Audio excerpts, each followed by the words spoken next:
Welcome back, I'm Jester of the Retro Stars. I'm playing through Ocarina of Time and analyzing it as we go. Last time we talked a lot about Ocarina of Time's mythic understanding of human beings and the existential quest that human beings are on, and also a mythic understanding of nature. Today we're going to continue talking about the quest and the natural world, but in much broader terms. So the Deku Tree here is about to give this entire narrative of the creation of the cosmos in which Hyrule is located, which is cool and interesting both for lore reasons and for understanding the metaphysics of this universe. So we have defeated Queen Goma. We have defeated the curse within the Deku Tree's roots. But as we talked about last time, the Deku Tree is still going to die. And here he's explaining where this curse has come from. So he's telling us about our primary antagonist of the game, and that is Ganondorf, revealed through this flashback of a guy on a dark horse riding through fire. Very dramatic. And anyway, the Deku Tree is talking about Ganondorf's ultimate goal, and that is to enter the Sacred Realm and steal a sacred object called the Triforce. Now, the Deku Tree is going to explain what the Triforce is, but in order to do that, he has to explain the entire creation of the Hyrulean universe. So basically, before time began, in the misty void of primordial chaos, there existed three golden goddesses. The goddess of wisdom, the goddess of courage, and the goddess of power. So Din here is the goddess of power, Nehru is the goddess of wisdom, and Faeror is the goddess of courage. And these three goddesses create the universe with their individual powers. So here we can see Din creating this explosion in the void and causes the unformed land to begin existing. Now, these three forces are interesting because they seem potentially like arbitrary and disjointed, but I do think metaphysically they serve there's a very interesting and important relationship between them. So we can think of Din as like, she represents power, but she also represents materiality. She creates the brute stuff of which the universe is made. Nehru, the goddess of wisdom, comes in and she creates law. She brings intelligibility and rationality to the unformed matter and energy that Din creates. And then Faeror comes along and she creates life as a way, as the narrative says here, of upholding the law. So she creates beings that are capable of understanding the rationality and intelligibility of the universe and living according to it. So we think of the goddesses as like, okay, wisdom, power, and courage, but they can also represent like rationality, intelligibility, materiality, physicality, and life, but also like will and love, as we'll talk about later. Anyway, after the creation of the cosmos, the goddesses then create the Triforce, which is this sacred entity that represents their divine power. And the Triforce is sealed away in the Sacred Realm. Basically, anyone who attains the Triforce has this ultimate power of creation and can essentially have whatever wish granted that they so desire. So that is why Ganondorf wants the Triforce. He wants this ultimate power. He wants to rule the universe. And on his quest to go about doing that, he's wreaking havoc on the world. And right now he's after what we're about to get from the Deku Tree here, and that is the three spiritual stones, which we're going to need to open a doorway in the Temple of Time. We'll get there. But anyway, right now the Deku Tree, oh, here we go. So the Deku Tree is going to give us this stone, and he's telling us to go to the castle in Hyrule and go find Princess Zelda, because that is where I am destined to discover the quest that I need to go on. And so he's telling us our next goal before he dies, essentially. So he gives us this stone. We'll talk about the significance of it later, but this is the Kokiri Emerald, or the spiritual stone of the forest. And now the Deku Tree is telling, you know, Link that he's the chosen hero. He is the one who's destined to bring healing to a broken world. And now, as he's dying, he's saying goodbye to Navi. And as we talked about last time, Ganondorf's curse disenchants the world, right? So here we can see the spirit of the Deku Tree is fleeing, leaving only dead matter behind. And Navi's reaction is really funny to me because she first says, "Let's go to the Hyrule Castle, Jester!" Exclamation point, exclamation point. And then she turns and says, "Goodbye, great Deku Tree." I get that maybe there's an interesting characterization of Navi here as trying to be positive or trying to look ahead to the next thing that we need to do. Okay. And here, Mido is like, "What in the world have you done to the Great Deku Tree?" And so this is kind of terrifying because it seems to be the case that the Kokiri now are going to like blame Link for the death of the Great Deku Tree, which is kind of horrifying. Once again, we can clearly see that Link needs to leave. He has to go on this quest. Not only has his spiritual father died, but now, potentially, everyone in his context could hate him and want him gone. Okay, so the creation narrative. Metaphysically, I think it's really interesting. There's also an interesting thing going on where the creation narrative and the idea of the powers of the Triforce potentially are a macrocosm that mirror a microcosm of a human being, right? So in the same way, so we've got power, we have wisdom, we have courage. That could potentially correspond to the classical understanding of like the three parts of a human being as the body, the mind, and the soul. And we'll talk about the significance of that later, but we're going to talk about how like there needs to be a spiritual balance between them in order to achieve the Triforce. But okay, here we have Link leaving. He is going on his quest, but before he heads out of Kokiri Forest, we're going to have this moment where he says goodbye to his friend Saria. And I love this moment because the music is gone. All you hear is the sounds of the forest. We're on this bridge in the middle of the woods. Pollen is floating everywhere. And it's just these two friends. It's quiet, it's melancholy. And Saria admits that she knows that Link is different. She knows that he doesn't belong here. But then she says, like, it's okay, we're going to be friends forever. So this is her sort of heartfelt goodbye. And as she's saying goodbye to Link, and Link is saying goodbye to everything he's ever known, he's leaving this world and he's becoming a wanderer. He's going on this existential quest. As he's leaving behind all of his comfort, everything he's ever known, Saria gives him some things that are going to give him something to hold on to as he's wandering. Right here, she's giving him this ocarina, the fairy ocarina. And as she says goodbye to him, she implicitly offers, I would say, 3 things that are going to help Link stay moored to what matters in life as he's going on this quest. And I love this moment. It's just so quiet. We can see here, Link is not even going to know how to say goodbye. He doesn't know what to say. He kind of starts backing away. And then he just runs off. And Saria just watches him go. So this very bittersweet moment as Link is leaving behind everything he's ever known. Even though he already has felt alienated from this world, it's still home on some level. And he's saying goodbye to his friends. Okay, but so here is Hyrule Field.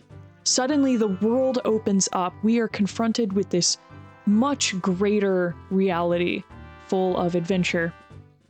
Anyway, the 3 things that Saria gives us to hold on to meaning on our quest. She gives us, first of all, music, right? She gives us this ocarina, and music is going to play a very important role throughout the entire story. I think in the Zelda universe, there's this understanding of like divine harmonies throughout the cosmos, and so playing music helps you like reintegrate into the meaning of things. So music is going to help Link stay moored. She also offers the idea of friendship, and we're talking to Gebera, the owl right now. We'll talk more about him later. Okay, so she offers friendship. when you're going on this existential quest, it's important to keep in mind that you are not this individual in a vacuum, and that, yes, I did get all that. Don't need to repeat that. Capra Gabra guides us, basically just gives us directions. Okay, so friendship. We don't go on our existential quests in a vacuum. We have to be in loving and meaningful community with those around us. And she also gives us the idea of like the importance of memory. So even when we've stepped out of the known world, the memory of the beauty of the known world can help moor us against present pain and suffering and things like that, right? So later on, we're going to learn a song that'll allow us to talk to Saria whenever we want. And so we have this idea of like, even though Link has abandoned Kokiri Forest and he's left the known world, Saria, like the meaning of Saria's friendship is never gone. He will always have the memory of past beauty and of potentially fonder days. Okay, this is a cool moment here. So we are at Hyrule Field, at Hyrule Castle, but as you see, the drawbridge goes up at night. And this is a really cool moment because we have an implicit tutorial going on here. If this is the second time, or any beyond the first time of playing the game, you know exactly where you need to go once you have exited Kokiri Forest, and you can get to Hyrule Castle before nightfall. However, if this is the first time that you're playing the game, you probably don't know that, and you're going to take a little bit longer. You're not going to go directly here, probably, and that is going to almost necessitate that you get stuck outside at night, which is really cool because then we have this, basically what's a tutorial about how the day-night cycle in this game works. We hear the wolf howl, suddenly the sun is down, the moon comes up, the sky turns this deep blue, you can hear the crickets and the crows, and we can see that different things happen in the daytime versus in the nighttime. So right now I'm getting attacked by all of these stall children, and so we're basically implicitly just acquainting the player with, yeah, what we can expect from the day-night cycle throughout the entire game. And we can see that dawn is making the sky all pink. We're about to hear the rooster crow. And there we go, and then it's daytime. So the day-night cycle goes by very quickly. And we have that little tutorial about how it works, and now we can gain access to Hyrule Castle and the market in Castletown. Before we do that, we are going to come into this little guardhouse here and collect some extra rupees because I need to go ahead and buy my adult shield. Okay, I really love the day-night cycle in this game. In a lot of ways, it's the sound effects of Ocarina of Time have so thoroughly lodged themselves in my subconscious that anytime I hear an actual crow or something like that out in real life, I will think of the crows that you can hear at night in Ocarina of Time. And there's a similar thing with the sound effects in Wind Waker. I used to live in a place by the ocean, and anytime I would walk along the beach and like listen to the sounds of waves, I would just think of being on Outset Island in Wind Waker. So that is just an indication of how much these Zelda games can infect your imagination. I would say in a good way. Okay, we don't have enough money. I need 80 rupees, so this room is great for farming. I'm gonna go right back in and keep gathering some stuff. Okay, hopefully almost there. 60? Man, what riveting gameplay, watching me break pots. The guy in the guardhouse here is strange and unpleasant. You talk to him and he's like, I wish there was something going wrong in the world. I hate that everything is so boring and pleasant, but you can at least break pots to let off some steam. So maybe not a great guy to hang out with potentially. I don't know. there's some theories that he turns into, after the time skip, where Link grows up 7 years, there's a theory that he turns into this, like, weird occult ghost merchant who hangs out in here. Okay, that should be 80. There we go. Perfect. Okay, now we can make our way to the market. You can see we have the top-down perspective in the gatehouse, and there's a lot of experimental camera angles here in the market, which I really like, right? So in the central market, the camera is situated in the center as Link gets to walk around and see all of the storefronts.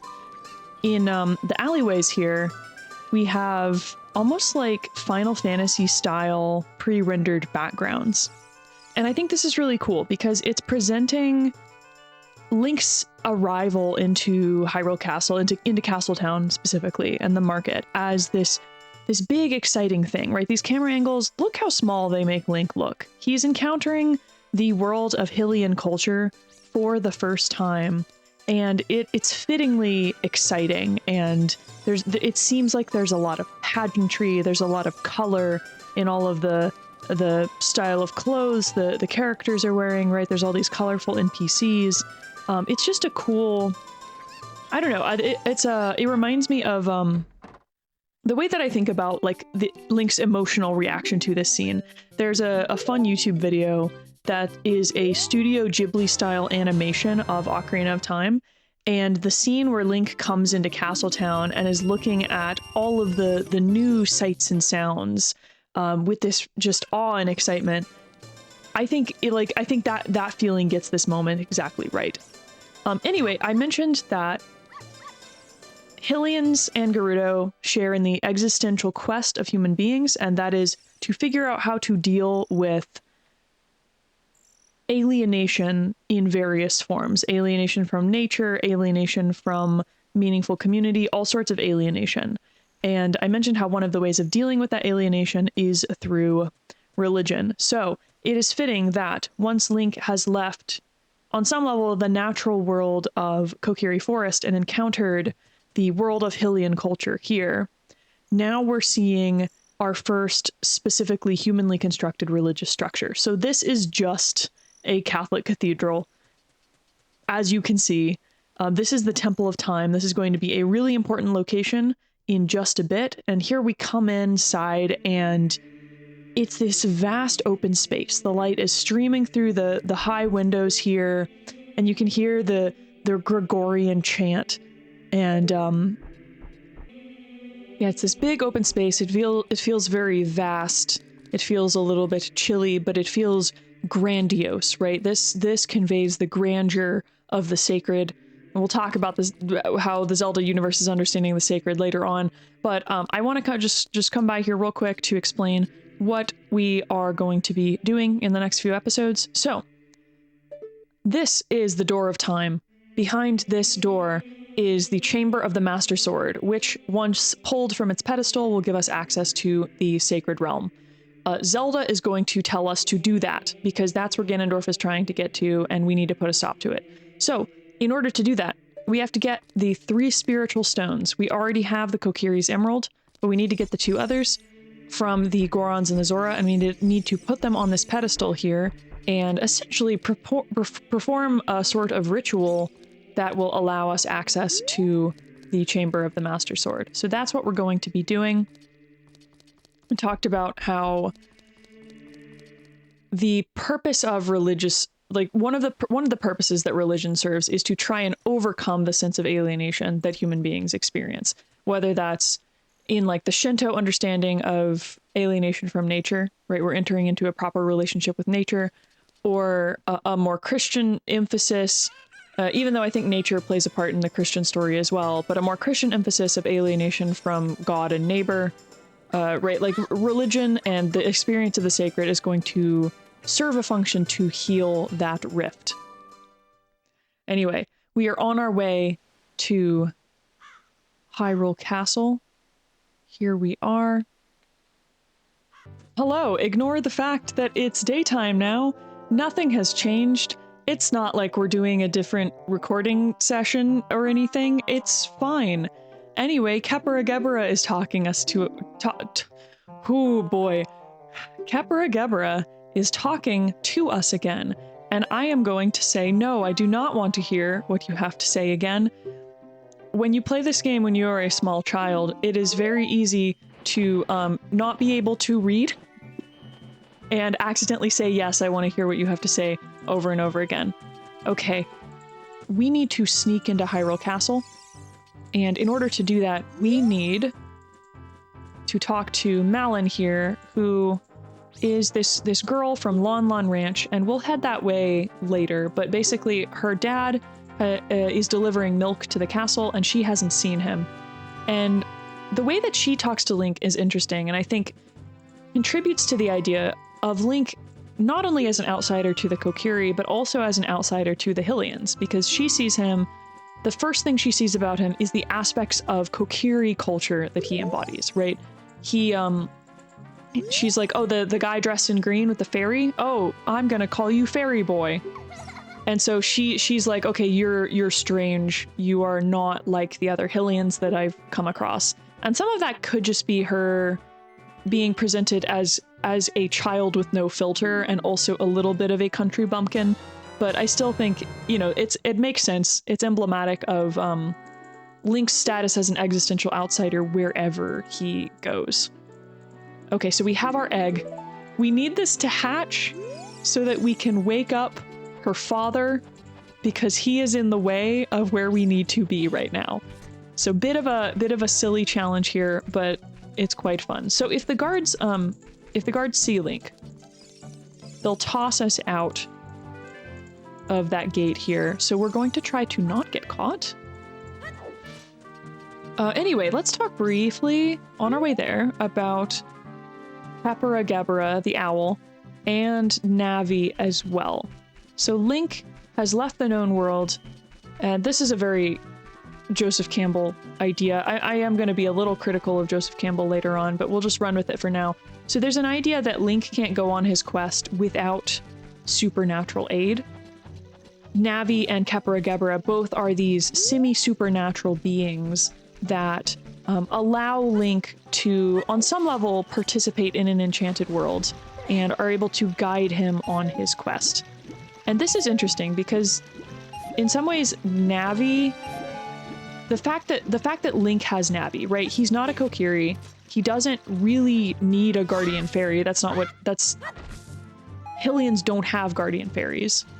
But because Navi is becoming Link's guardian fairy, in a sense, she's letting Link try on Kokiri, like the Kokiri way of being in the world. She's letting Link try on the enchanted world and learn how to inhabit it.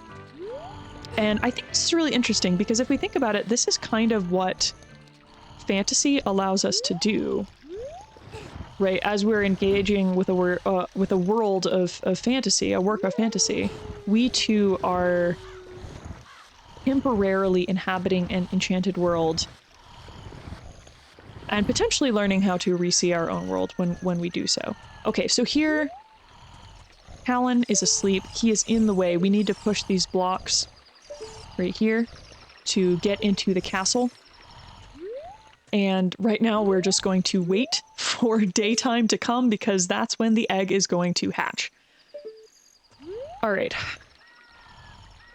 The fact that this is Link's, like, first engagement with the world, the fact that his first little quest here is having to sneak into the castle, is kind of interesting. As we get inside, we're going to see that we have to do this stealth section, which is not really the most fun part of the game. And as I was taking notes on the game, I wanted to like think about, okay, what is the point of having this stealth section? Why do you have to like sneak into the castle here? What narrative function does that serve? Because I think on a gameplay function, I think what we're doing is the developers are being a little experimental about the types of, like, the gameplay styles we're going to be exploring throughout the game. So there's a certain experimentation where they're like, hey, let's throw in a stealth section, I guess. I don't know. Okay, the egg has hatched. And we have a chicken. So Link is using a chicken. We have a chicken item. And it wakes up our farmer. Let's talk to him real quick. And we'll tell him that Malin is worried about him. He needs to rush back home. Make sure she's not angry with him. And then we can proceed. So our first challenge in the world of Hylian culture is quite silly and lighthearted. And I think that matters. So when I was thinking about why we have this stealth section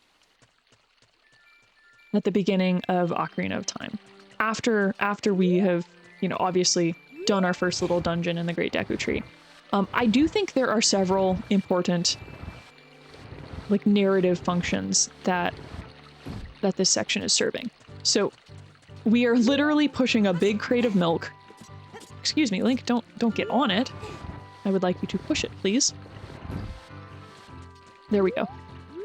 Okay, so it's presenting Link's quest in a particular light. In that, at the beginning of the narrative, Link's quest is presented as very lighthearted and a bit silly. And none of the adults take the quest at all seriously. Okay, we are inside and we can see that the place is just crawling with guards. They're walking around and we've got to sneak by them. So we have this idea that the quest is secret to the adults. And I think that's interesting because there are two ways of interpreting this. The first way is to say that Link and Zelda's quest is fundamentally very silly and childish. Right, all of these guards represent the, you know, the military power of the Hyrulean royal family, right? And so there's a sense in which, like, what Link and Zelda are about to do. Okay, I've got to be real careful to not fall down here in this weird isometric perspective where I'm working on a very pixelated looking CRT. Okay, we're fine. Yeah, so there's an understanding that the adult world is where stuff happens, right? That's where the movers and shakers of the world happen.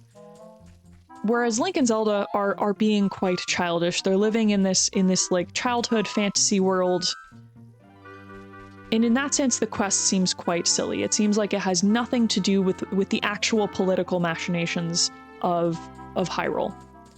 On the other hand, though, we find out that Link and Zelda are correct, right? The whole thing, well, and we'll see this in just a second. Zelda is going to see Ganondorf and immediately know that he's going to try taking over the kingdom. None of the other adults see this, and so Zelda is correct about the evil that is potentially rising over the land. Okay, this part. And that makes the adults look really foolish. So there's this disjunction between the children and the adults in the narrative. And there's a question about whether or not the children are being childish or the adults are being childish. So who's the more foolish? The children who seem to be living in this fantasy world and yet actually do understand the evil that's rising over the land? Or what was I saying? Anyway, or is it the opposite of what I just said? I kind of just lost my train of thought. Amazing. All right, we are in Zelda's courtyard. As we can see, it's very peaceful. It's very calming. And again, we're presenting the disjunction between the children and the adults. So Zelda here, we'll talk to her in just a second. She's looking through this window, and this window opens into what seems to be the courtroom or the throne room or whatever, as Ganondorf is swearing fealty before the King of Hyrule. We don't have anything to do with that world right now. We are hanging out in this charming little garden. We are safe. We are secure here. It's peaceful. It's calming. And so there is this sense of like, well, maybe the children just don't actually know what's going on. But anyway, I think we're going to talk more to Zelda. Do we want to? No, I'll continue with the episode. Let's go ahead and meet Zelda. Yeah, why not? Also fun, if you've played Zelda and you have seen any sort of like, did you know this about Zelda? Whatever. You can look in here and see paintings of the Mario characters. Fun little tidbit here. Okay, let's go ahead and meet Zelda. So here we are. Here she is. And her first question is like, how'd you get past the guards? Ma'am, your guards are not very good. That's how. But then she sees that, oh, Link has a fairy. He also has the spiritual stone of the forest. And we're going to find out that she has had this vision, this prophecy about Link coming here. And so this is the hero that she's had this vision about, and she's like, okay, great, you're who I have been waiting for. Now this is interesting. Zelda is going to ask me a lot of questions over the course of this whole conversation. I can answer no in all of them. But when I do, it doesn't matter. So she's just asked if I had the Kokiri's emerald, and I just told her no. And she's like, well, that's odd. I thought you had it. You really don't have it? And then she continues to ask me. Tell me the truth, she says. And then I say yes. And then she's like, haha, I knew it. So this is interesting. This is our first, I guess, characterization of Zelda. The three main characters throughout the game, Zelda, Link, and Ganondorf, are each going to correspond to one aspect of the Triforce, and Zelda's going to correspond to wisdom. Now this is interesting, because while each of the three characters are emblematic of these primary forces that constitute the cosmos, they also show what can happen when in an individual, those forces are unbalanced. I talked about a bit ago the idea of like needing to balance the forces between the mind, the body, and the soul, because I think they correspond to like primary reality, right? The idea that the Zelda universe is constituted by these three fundamental forces. So understanding the nature of that universe means being able to interact comprehensively with all three of those forces. And we're going to run into problems when you don't do that, when you are dominated by one primary force at the expense of the other two. We're going to see that Ganondorf is all about power. Zelda, though, is all about wisdom. But the argument that I'm going to make here is that at this point, she does not have an integrated understanding of wisdom. And we can see how that's going to cause problems. So she is all about the mind, right? She's about truth. She's about knowledge. She has this prophecy about something that's going to go wrong in the world. So she's about wisdom. She's about the mind. She's about rationality. But she potentially falls prey to like an unbalanced rationality, to what my therapist would call fear-based hyperthinking. In that, she basically is all about like seeing threats in the world, interpreting threats, and kind of her mind is like spinning in circles to try and figure out how to neutralize the threat. And we can see that in the fact that she's going to send Link on this quest to gather all of the spiritual stones. And so she is she's focused on the threats in the world, and she is immediately jumping into making a plan to stop it. And that's good, but when that rationality is unmoored from any other context, it can become really unhealthy. It can become that sort of fear-based hyperthinking that's not actually good and healthy. So, and we'll see that in the fact that Zelda and Link end up ironically failing in their quest. So Link is going to gather the three spiritual stones, and he is going to open the door of time, and he is going to get the Master Sword, but inadvertently in so doing, he's going to allow Ganondorf access to the Sacred Realm, and then Ganondorf is going to try and take the Triforce. So Zelda's very attempt to neutralize the threat actually perpetuates it. And Link I think is also unbalanced in his instantiation of the Triforce of Courage, but we're going to talk about that more later on. Anyway, Zelda's just telling us all of that. She's telling us the quest that we need to go on. And she's going to talk more about the threat. Yeah, she's telling us about the Door of Time, all of that. The idea of the 3 spiritual stones. And this is a funny little camera angle.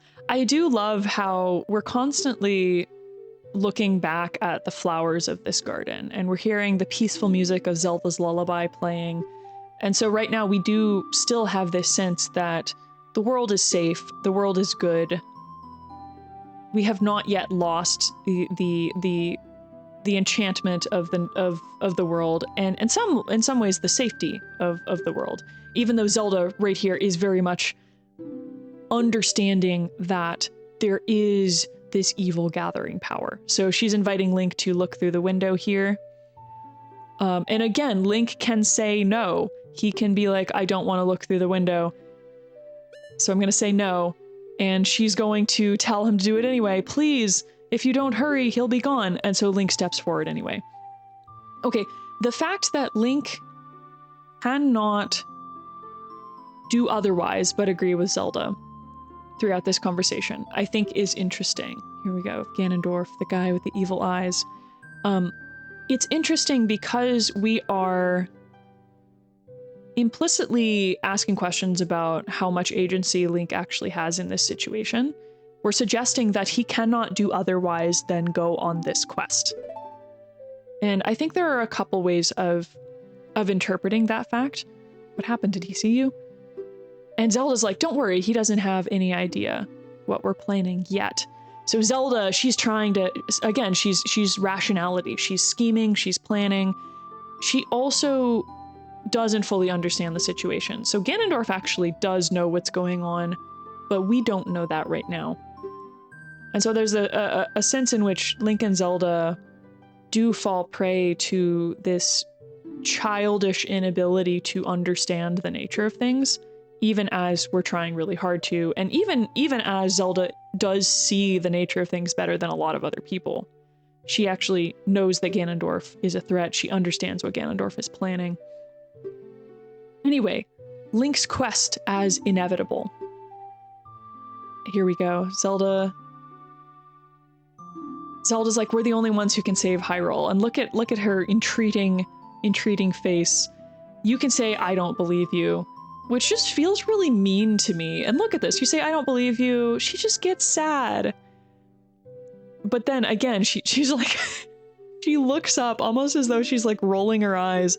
I don't think she's actually doing that. She's like entreating the heavens. Okay, yes, I believe you. And then she's like, yay, thank you. More flowers. More ideas of peace, not yet lost. Okay. Link cannot say no to the quest. We can interpret that idea, that the quest is inevitable, in 2 ways. One way to think about the quest is that it's a matter of fate. The other way to think about it is that it's a matter of what I'll call teleology. And these are opposite. So fate is this understanding that human beings, we don't have choices. Okay, she's giving us this letter we need to give to a guard here in a second. We don't have choices over our own destiny, and the universe is constituted in such a way that it will eventually break us down, and we can't do anything about it, right? So there's this lack of agency in the world, and usually fate has this connotation that human desire for freedom or whatever can never be fulfilled. Oh, I guess I don't need the ocarina. Impa's about to teach me. Let's talk to Impa real quick, and then we'll talk about the second way of understanding the inevitability of the quest. So this is Impa. She is Zelda's, I guess, retainer. She's her guardian, and she is of the Sheikah clan, who are this like race of clandestine ninja warriors who serve the royal family. The Sheikah are interesting because we can actually think about them in some ways as an extension of Zelda's propensity toward fear-based hyperthinking, because the whole thing with the Sheikah is that they are kind of a secret service to the royal family. They're all about like esoteric knowledge. They act behind the scenes to neutralize threats, to allow the Hyrulean family to stay in power. And as we'll see, they're kind of morally ambiguous in a lot of ways. We'll talk about some of the potential injustices perpetuated by the Hyrulean royal family, as well as the Sheikah, as we get into it. But there's an understanding of like the Sheikah as this dark knowledge that is used to stay in power. There's complicated stuff going on with them. They are really cool. But you can see that like Impa's got the like knife tied behind her back, and it does give this feeling of like clandestine power through secret knowledge or something like that. Okay, so she's taught us Zelda's Lullaby, which we will talk about the thematic significance of later on. All right, she escorts us out to the front of the castle now, and is going to tell us to head toward Kakariko Village and Death Mountain. Okay, the second way of interpreting the inevitability of Link's quest, it is that Link's quest is a teleological reality, and that is like that the idea of teleology is that it refers to the final purpose of a thing, the reason for which a thing exists. And on this understanding, Link's very existence tends toward this quest. He exists to go on this quest, to understand the nature of things, and ultimately heal the wounds of the world, as we'll talk about later on. On that understanding, he cannot do otherwise than agree with Zelda that he wants to go on the quest. That being said, there are elements of fate and tragedy in Link's story. As we'll see, he ends up failing through no fault of his own, and he ends up losing a lot. So teleology is about like the fulfillment of one's meaning and purpose, whereas fate is more about like the destruction of one's meaning and purpose. And Link actually experiences both. So, and I would say that in so doing, he discovers a higher meaning and purpose, but we will get there. Anyway, there are a lot of paradoxes in the way Link's quest is treated, right? It's treated as fundamentally childish and foolish, but also as being of the utmost significance in a way that the adults don't even see. There's also the paradox of, okay, we're going to gather these chickens. I'll talk about why in just a second. There's also the paradox of, the question of whether or not this quest destroys the meaning of Link's life or ultimately fulfills it.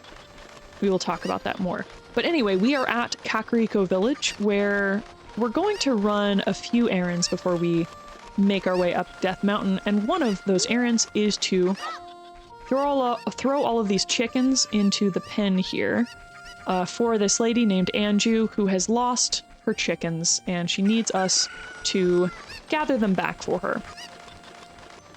Fortunately, we are quite adept at moving around. Oh no. I say that and then I completely just fail. I personally am not quite adept, but in general, the idea is that Link is quite adept at running around a town and racing after chickens. Okay, so Kakariko Village is cool. What? No! I thought I had that.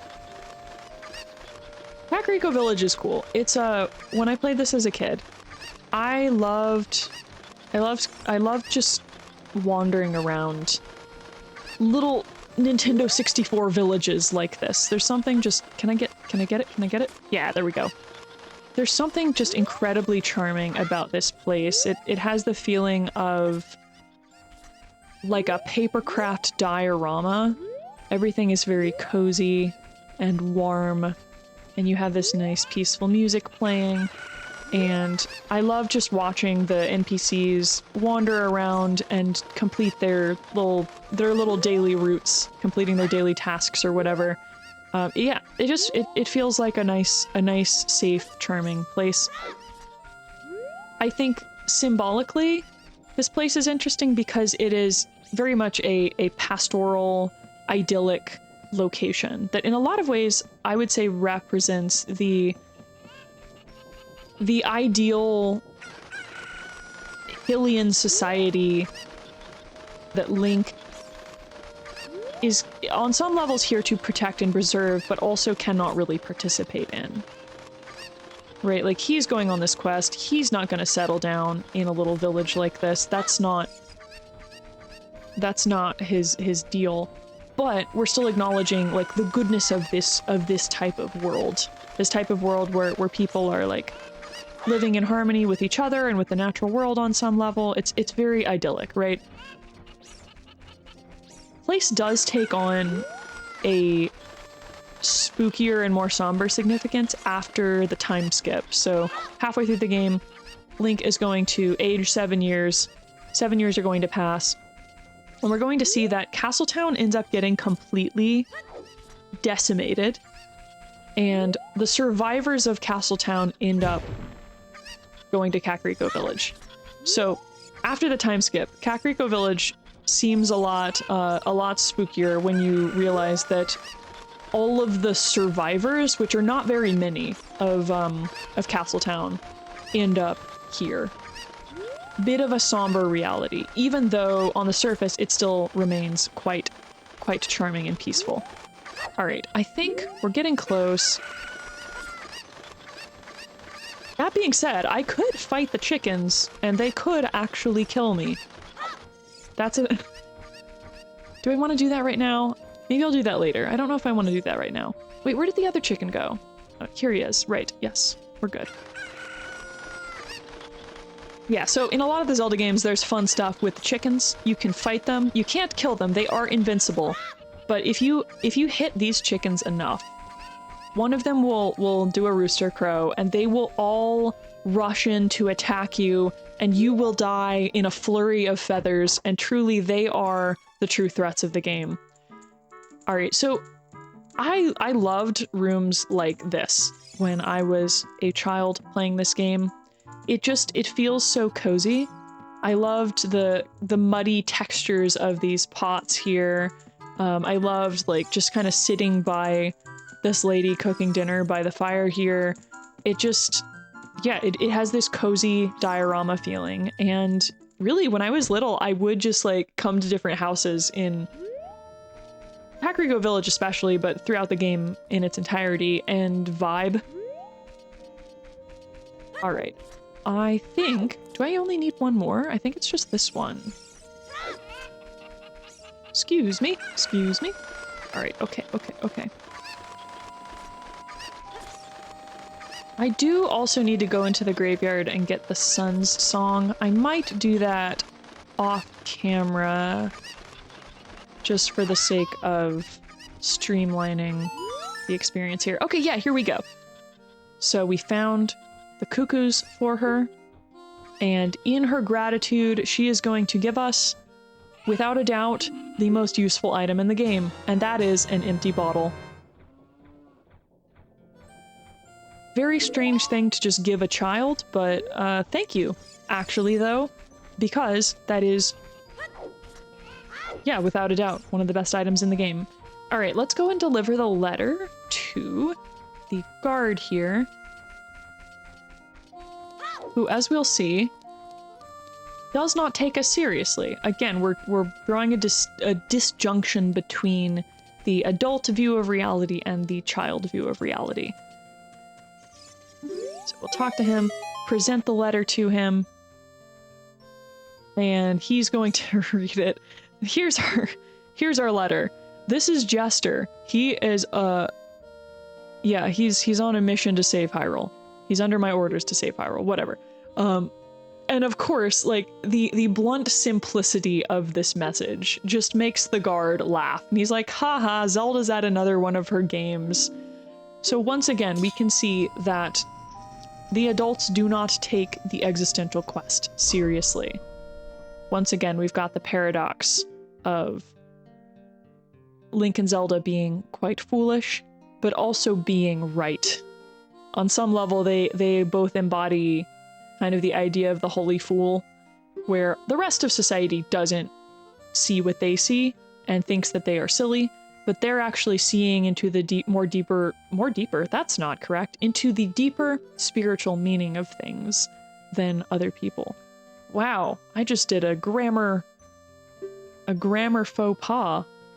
Anyway, he's telling us to take a shield up the mountain, which we already have, so we are totally fine. Anyway, I think this is probably a good spot to pause. We've talked about like the metaphysics of this entire universe, and we've talked about some of the attitudes that we can have toward the idea of Link's existential quest. We've talked about the need for spiritual balance in one's own like microcosm, which is a microcosm of the forces that have constructed the entire universe. And we talked a little bit about the bad things that can happen if you have an unbalanced approach to things. Words, man, I guess I'm getting tired at the end of this recording session. That's fine. We're just gonna roll with it. We've also talked about Zelda's rationality, the good aspects of it, also the bad, and I think that's it. Have we talked about more? Probably. I don't know. That's okay. We're gonna continue up Death Mountain next time. So, until then, thank you.